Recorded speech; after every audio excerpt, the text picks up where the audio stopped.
Oi, gente!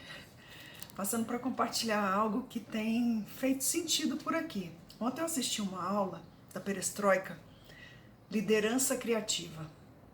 E no final, o que ficou da aula para mim foi uma frase que eles colocaram lá, que não é a intensidade, é a constância.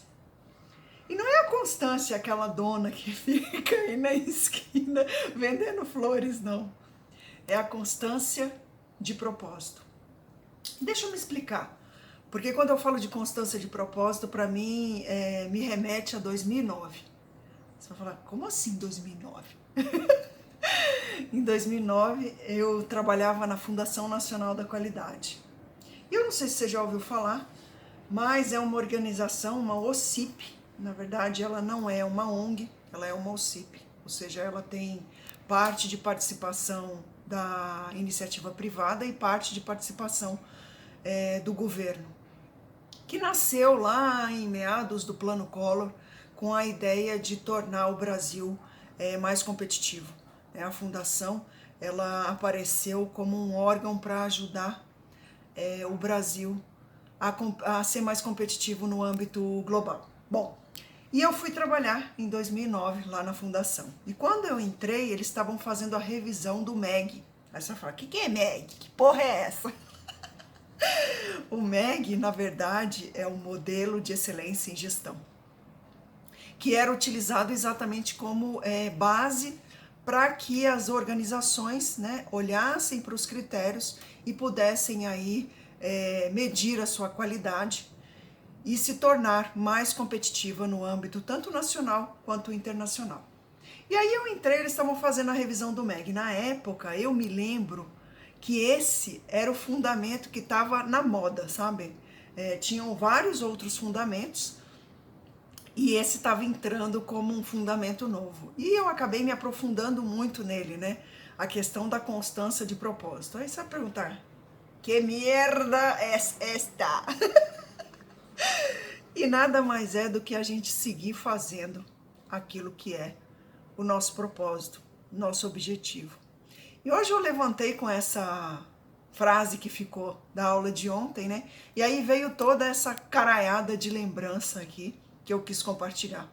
E eu estou conduzindo um grupo de planejamento, né? E hoje eu mandei lá no grupo, porque eu acredito que não adianta a gente pensar num plano, a gente pensar nas atividades, a gente pensar nas ações que a gente precisa fazer, se a gente não faz um pouquinho a cada dia. E eu acho que aqui vale lembrar, por exemplo, tem um vídeo do Simon Sinek que ele fala, né? Ele está entrevistando um rapaz e aí ele vai perguntando para esse rapaz, né? Por exemplo, se você começa uma dieta, né? No dia seguinte você se olha no espelho e como você tá? Igual. Se você vai na academia, né? No dia seguinte você olha lá, faz a medição das suas, né? Das suas medidas e como você está? O que mudou? Nada. Mas a mudança ela vem com essa constância de propósito. Ou seja, se eu continuo a fazer aquilo que eu preciso fazer, eu vou chegar no meu propósito, no meu objetivo. E aí eu queria fechar esse vídeo trazendo para vocês, eu até fui anotar.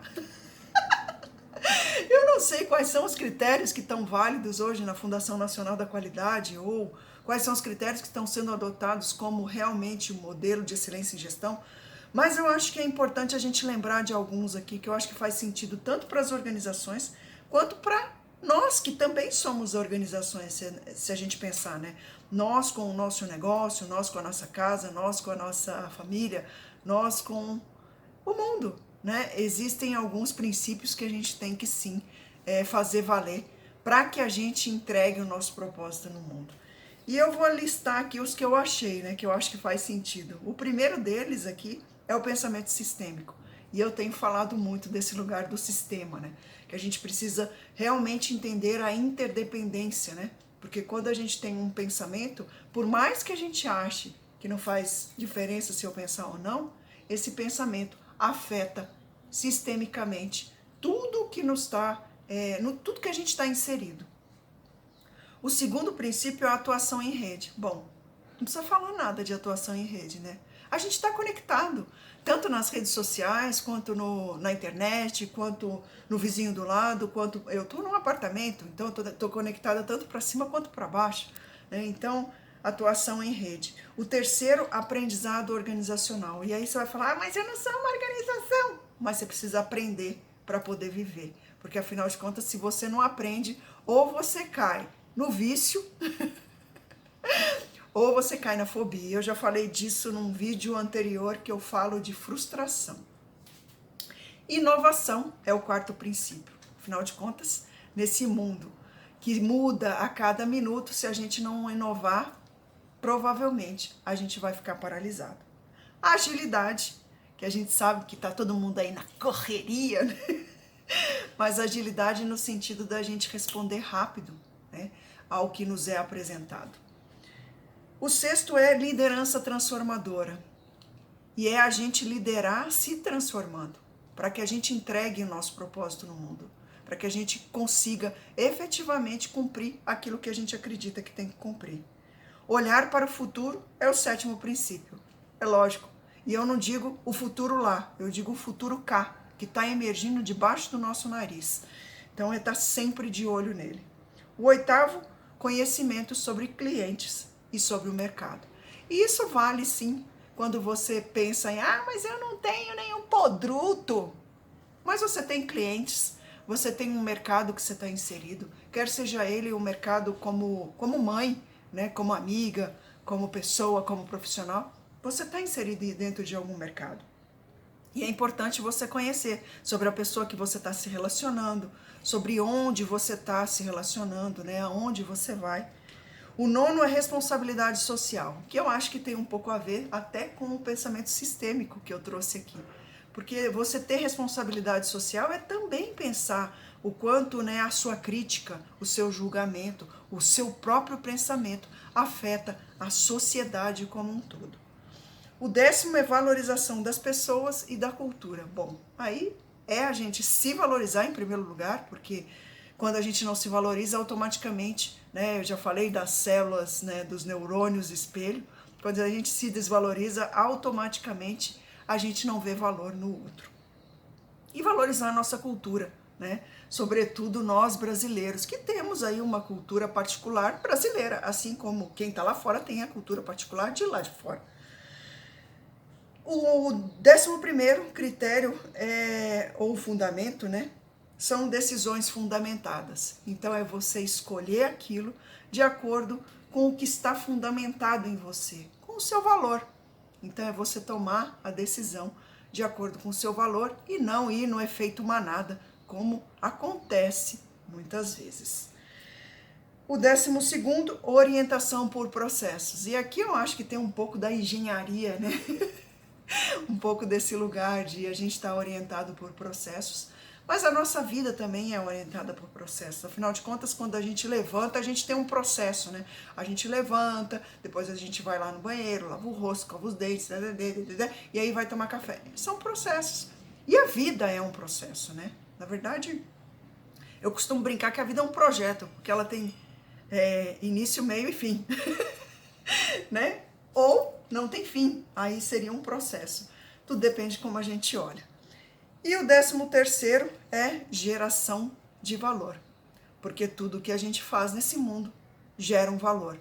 Pode não ser financeiro, mas é um valor que pode ser um valor afetivo, um valor, né, que a gente não consegue mensurar de forma tangível, mas a gente gera sim um valor para o mundo. E era isso que eu queria compartilhar aqui, todos esses princípios ou fundamentos ou critérios, ou seja lá o que for, né? Se a gente olhar aí, eles vêm a partir de Deming, né? E Deming escreveu um livro em 1986 que se chama Saia da Crise, que foi de onde vieram os critérios, né? Quando ele elencou lá que a qualidade é o que nos fazia sair das nossas crises. E eu acredito que isso segue sendo válido até hoje, tanto para as organizações quanto para a nossa vida pessoal. Porque, afinal de contas, a gente tendo mais qualidade, seja ela de vida, seja ela de trabalho, seja ela das nossas entregas, das nossas relações, a gente vive, sim, fora da crise.